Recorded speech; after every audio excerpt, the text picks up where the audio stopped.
DHO office मिठी में मुबैना जाली मुलाज़िम हुअण जो इंकशाफ थियो आहे। जॾहिं तक मीडिया में बार बार ख़बरूं अचण बावजूद वास्तेदार इख्तियारी वारा इन ॾिस में को बि एक्शन खणण लाइ तयार न आहिनि। इन्ही सिलसिले में ज़रियनि वॉइस ऑफ तर खे ॼाण ॾिनी आहे त डीएचओ ऑफिस मिठी में 16 ग्रेड जी पोस्ट ते असिस्टेंट अकाउंट्स ऑफिसर तौर मुक़रर थियल गुलाम अहमद जुड़ेजो असल में 1 ग्रेड जो नायब कासिद आहे, जंहिंजा प्रोमोशन कागज़ सर्टिफिकेट ऐं डिग्रियूं वग़ैरह सभु मुबैना तौर ते जाली आहिनि, जॾहिं त सिहत खाते में असिस्टेंट अकाउंट्स ऑफिसर जी पोस्ट जो को वजूद ई न आहे। ज़रियनि मूजिब गुलाम अहमद जुड़ेजो सिहत खाते में 18 जनवरी 1986 ईस्वी ते 1 ग्रेड जी पोस्ट ते नायब कासिद तौर भर्ती थियो। बैद में 19 अक्टूबर 1988 ईस्वी ते 2 ग्रेड जी पोस्ट ते दफ़्तरी तौर प्रोमोशन थियो। जंहिंखां पोइ 3 अगस्त 1993 ईस्वी ते 5 ग्रेड जी पोस्ट ते जूनियर क्लर्क तौर प्रोमोशन थियो। जंहिंखां पोइ 2011 में हिन जो 9 ग्रेड जी पोस्ट ते सीनियर क्लर्क तौर प्रोमोशन थियो ऐं उन खां पोइ 2012 में 16 ग्रेड जी पोस्ट ते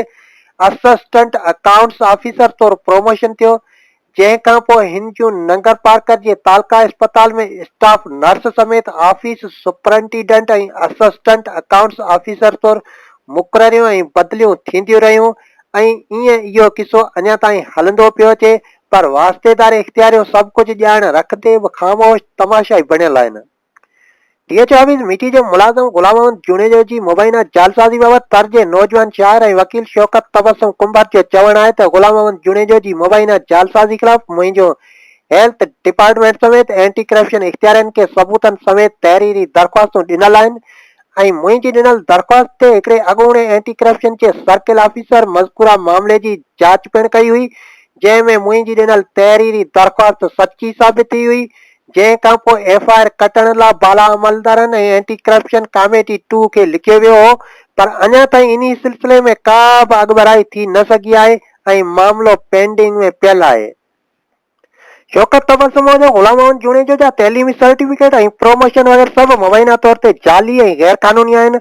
असल में ही 1 ग्रेड जो नायब कासिद आहे, जेको मुबैना जालसाज़ी ज़रिए 16 ग्रेड जी पोस्ट ते मुक़रर थियल आहे। हिन खे कंप्यूटर ऐं अकाउंट्स जी ॼाण त परे जी ॻाल्हि, पर हिन खे सादो लेटर बि पढ़णु नथो अचे ऐं हिन जी बीए जी डिग्री पिणु मुबैना तौर ते जाली आहे। जॾहिं त अॻूणे डीसीओ तरपारकर आफ्ताब मेमण हिन जे मुबैना जाली ऑर्डर ते सही कई हुई, पर पोइ जॾहिं डीसीओ खे मज़कूरा गैर कानूनी कम जी ख़बर पई त मूंखे अहिड़े क़िस्म जी मुक़ररी करण जा पावर ई न आहिनि, त हिन हिकु लेटर ज़रिए गुलाम अहमद जुड़ेजो जो इहो ऑर्डर रद्द कयो, जंहिं ते अॼु ॾींहं ताईं अमल थी नाहे सघियो। शौकत तबस्सुम मूजिब मुंहिंजी हिकिड़ी तहरीरी दरख़्वास्त ते एंटी करप्शन जे जज हिन गुलाम अहमद जुड़े जे ख़िलाफ़ सेक्रेटरी सिहत खे कार्रवाई लाइ लिखियो आहे, पर सियासी भूतार ऐं हेल्थ खाते जूं माफ़ियाऊं कार्रवाई में रुकावट बणियल आहिनि, पर देर सवेर कमु ज़रूर थींदो ऐं ताज़ो ई हेल्थ इख्तियारनि तरफ़ां गुलाम अहमद जुड़ेजो जे माइट नेमतला जुड़ेजो खे पिणु मुबैना जालसाज़ी जे इल्ज़ाम हेठि जबरी रिटार्ड कयो वियो आहे, पर अञा ताईं उन नोटिफिकेशन ते अमल नाहे थियो। जॾहिं त हेल्थ खाते जूं इख्तियारियूं मुअज़्ज़िज़ अदालतनि जे out of turn promotion order जी मुसलसिल खुलियल भंजकड़ी ऐं तोहीन करे रहियूं आहिनि,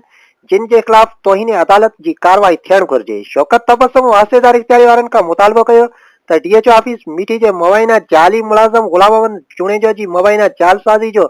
सख़्ती सां नोटिस वठी हिन जे ख़िलाफ़ सख़्त खां सख़्त कानूनी कार्रवाई कई वञे।